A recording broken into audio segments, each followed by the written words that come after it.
I'm Matthew Schmitz, and I'm the executive editor of the Northern Light, UAA's student newspaper.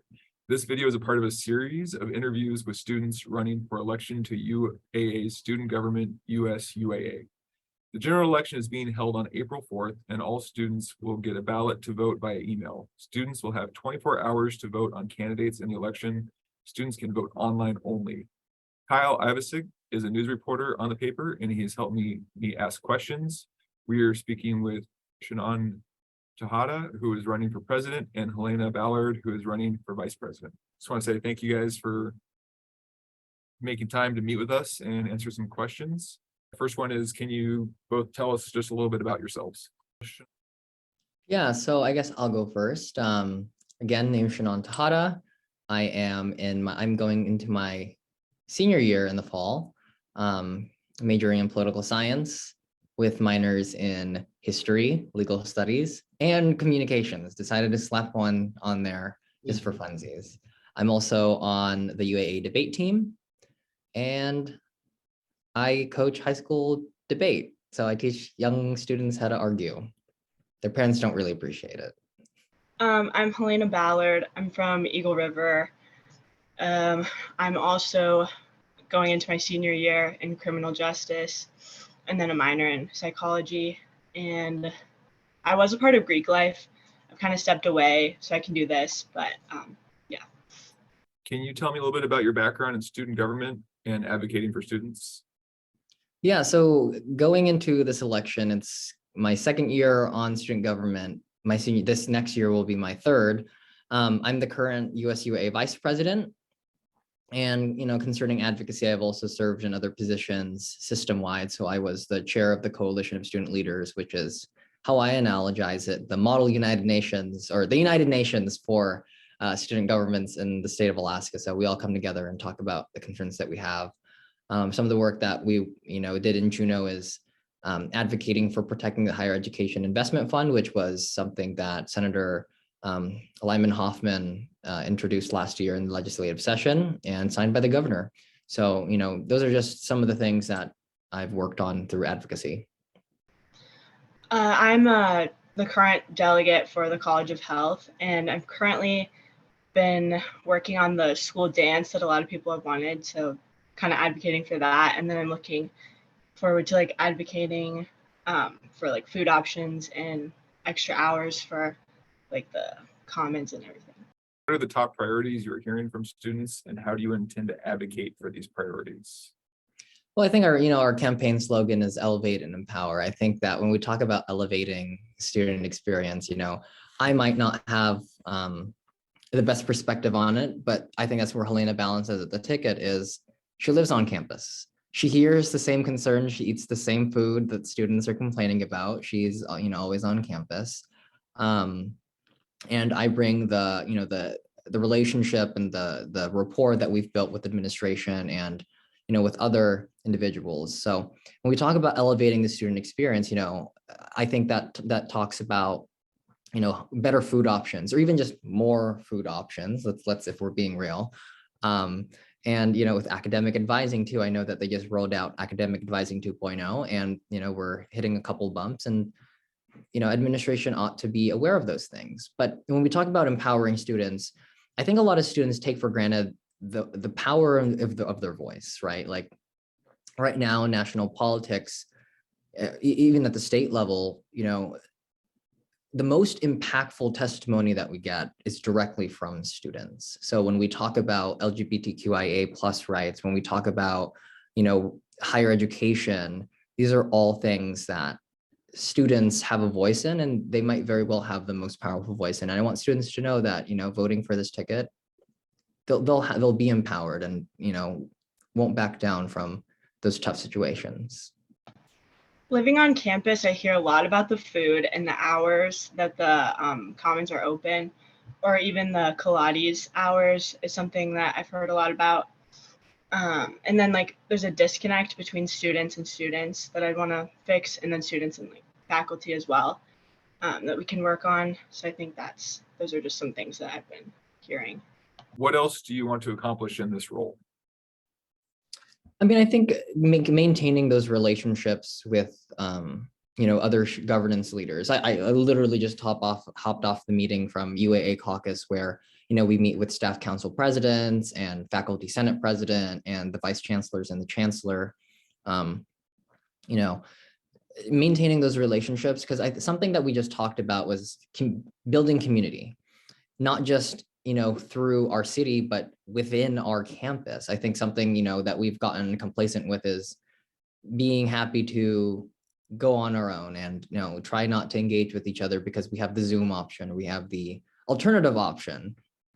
I know, ironic because we're doing this on Zoom, but we have different reasons for that. But, just building those connections and maintaining those connections so that we're all on good footing. I think something that unique to UAA is we have UAA caucus where students literally have a seat at the table where, we can just be frank with each other, with the chancellor, with, faculty senate presidents and staff council presidents. These are the problems we're having. And, something that we started working on this year is changing that culture of saying yes. Too often we find ourselves, students, staff, and just members of the community being confronted with the answer, I can't help you with that. It's not my department. Or I don't know what to do, so I can't do anything for you. But changing that attitude to, I don't know the answer, but I can look into it. Or yes, I can help you with that. It's just changing that culture, because then, it's more inviting and more welcoming to prospective students and just community members at large. I went to school here like a little bit before COVID, and I kind of want to bring back the same energy that there was before, or make it better even. That's something that's been bothering me. And then, like Shanone said, with the connectedness and openness, something that need to be worked on too. How will you work with university and state leaders to enhance the university experience? So I think it's fun. This is a great question. Some of the legislators that we have in Juneau are alumni of the university system. Some are even alum of UAA. I think, when we talk about harnessing the influence and, the giving back of alumni, look no further than our own capital, look no further than to our own legislators, right? We have Senator Tobin, who's the chair of the Senate Education Committee. We have Representative Mina, who was a damn good debater on the debate team. These are individuals that still have connections to the university. And so just knowing that, we have those ears willing to listen to us, and, able to share with their colleagues who might not be, too connected with the university, it brings some form of calm that, even if we don't accomplish a certain policy, what matters is we're heard. And in all honesty, that's where most things start, is that first step, being heard. Because you don't have that, then there's no next step. And I think it's just important to have that first step of having willing ears to listen to us. I haven't formally met any of them, but I do look forward to forming connections and then using my voice as the student's voice, to advocate for them to all of the leaders. So, What lessons have you learned working in student government? Presume positivity. This is something that the chancellor says a lot. Sometimes we get into very heated situations or just have general misunderstandings about what someone's trying to say or trying to accomplish with their work and, their passions. And just governance is hard. It's difficult in the sense that sometimes you don't know what avenues to go about. And sometimes you do, but it's a difficult choice that you have to. I mean, these positions are unique in the sense that, we are heard, but it's also unique in the sense that it's difficult to make decisions sometimes. And it really is easier said than done. It's difficult to describe until you're actually put on the spot and you're asked your opinion about how do students feel about raising certain things, like certain costs, or how do we feel about doing this and doing that? And, engaging the entire community can sometimes be a difficult thing, even with our own elections. You send them out to 8,000 students and a couple hundred of them respond. But, Helena and I are looking forward to engaging those students more. And, I wasn't here before COVID. I came in during the pandemic. My first year was completely online. And I think it's important to have that perspective of before what UAA looked like before the pandemic. And I think that's what Helena brings to the ticket. And so I'm so lucky to have her.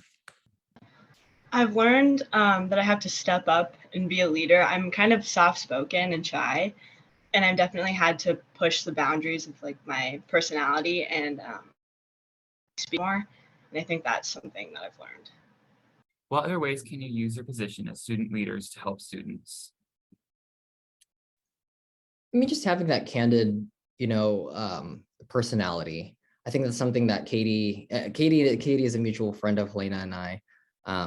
Just maintaining that candidness with other people. Sometimes you'll get DMs on Instagram at 11 p.m. about a certain question, or like, what's up with this? And I like, being approachable. I think that's something important to maintain. Students need to know that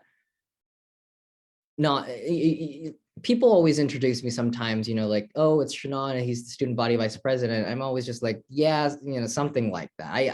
I really do prefer just doing the work, and even sure, the recognition is great, but really the most rewarding thing is just getting something done for students. And I appreciate that students think that they're comfortable enough approaching or reaching out, even if I don't know who they are. And I really do love that. Since I am on the quieter side, I do understand that people struggle with like reaching out or asking for help. And I think that I bring different ideas of how people can reach out without having to actually talk to someone or like be scared to talk to someone. I have different ideas for that. So I think that's what I bring. How will you best manage your time to fulfill this position? I'm sorry, could you repeat the question? How will you best manage your time to fulfill this question? How will you best manage your time to fulfill this position?